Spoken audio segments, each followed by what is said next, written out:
Robo. Hey, you all right?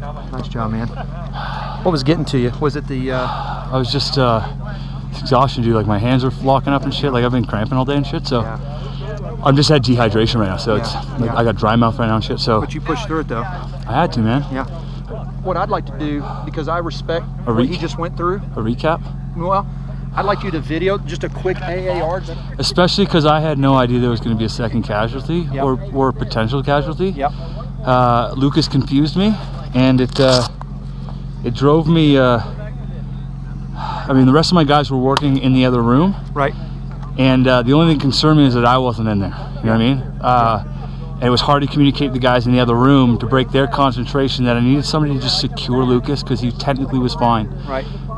You know, he told me himself he'd just been beaten up. I'm sorry you're not going to die. I got to leave you here, sir, but I couldn't leave him alone. Right. Because he was combative when he woke up.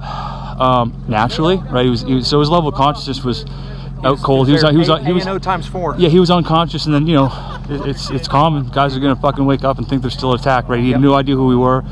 So we at least did that. We brought him this, we put him on the ground. I did assessment real quick, and I did a MAR assessment just to kind of write him off.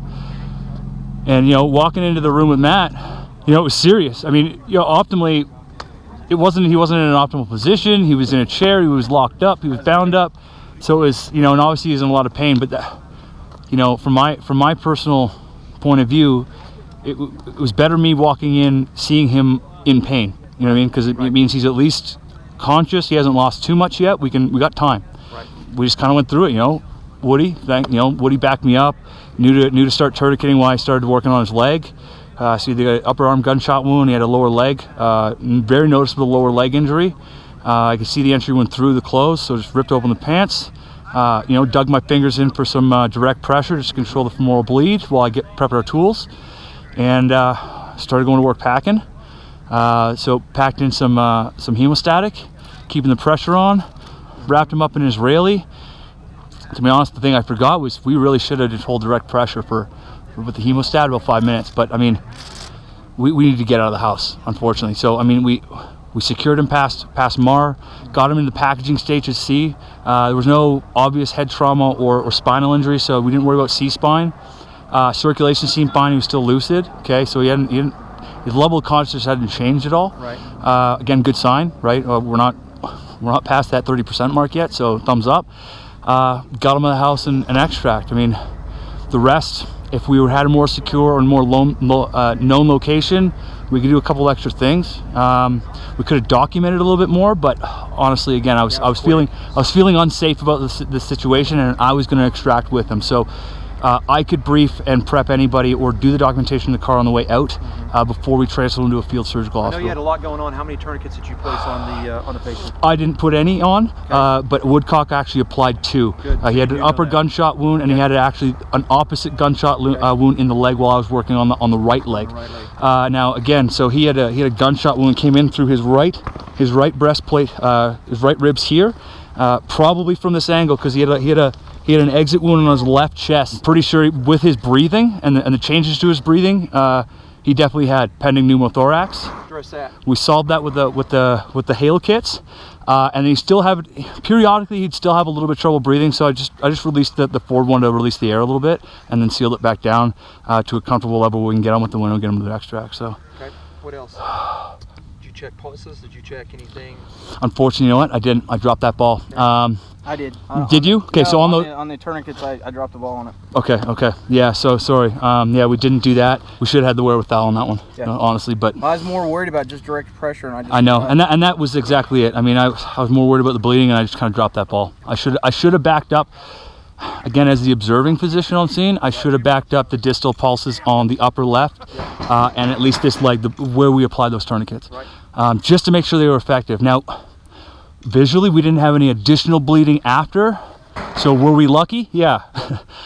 Should we have done it? Yeah, honestly. Did anybody check to see what his, if he had any flail chest or anything like that? Yeah, I was looking at the rise and fall of his chest, and it seemed normal. There was no one part of his chest rose opposite to the other. Okay, so it did definitely seem that at least his rib cage was intact. It wasn't a crushing trauma on the front. It just looked like a clean exit, like clean through and through. no matter how serious it was, you know. So I didn't suspect anything to lead me to that. What else interventions? If you go through your March assessment and you're thinking back, what else did you guys do? Or anything you think you should have done? Well, again, under the circumstance, like if we were in a not so pending threatening situation, we could have. I mean, we should have honestly, based on the blood loss, we could have, you know, packaged him a little better, got a reflective heat blanket out there. Again, it's hot out here, but we all know that he's probably hypothermic. That's exact. I mean, again, as soon as he's losing blood, it's not 37 degrees out here, right, or 98.6. So it means he's going to be hypothermic. Right. We should have taken care of that. But my call on the scene at that point in time, we had captured the life-threatening stuff, and we knew the extract was coming, and I didn't want to delay extract to solve that. Cool. Or protect against it. He was still lucid, and I didn't see a decline in his level of consciousness. So I had reason to believe he wasn't entering severe hypothermia, okay? And that's something we could take a little extra time later on once you get him to a CAS evac. And that's it. Once we get him out of a direct or potentially indirect threat scenario, like, yeah, I got time in indirect, but I was really worried about the house lighting up again. And, you know, we could drive him down the street and I could get out and we can rework him, recheck his tourniquets, go through all the E stuff, you know what I mean? And then again, update all the documentation, et cetera, et cetera. Let me ask you this, what did you think about the scenario? Fuck, it was chaos. But these always are. I mean, I'm new to this, you guys know that. How did the CTOMS training help you prepare for something? Oh my God. Oh my God. See, okay, the PODS course, I mean, again, I did this for the first time at Broken Home, and frankly, it was all wrong. It looked cool, I guess, from an airsofter's perspective, but honestly, medicine was all bad. And that's what drove me to go to CTOMS, build that relationship.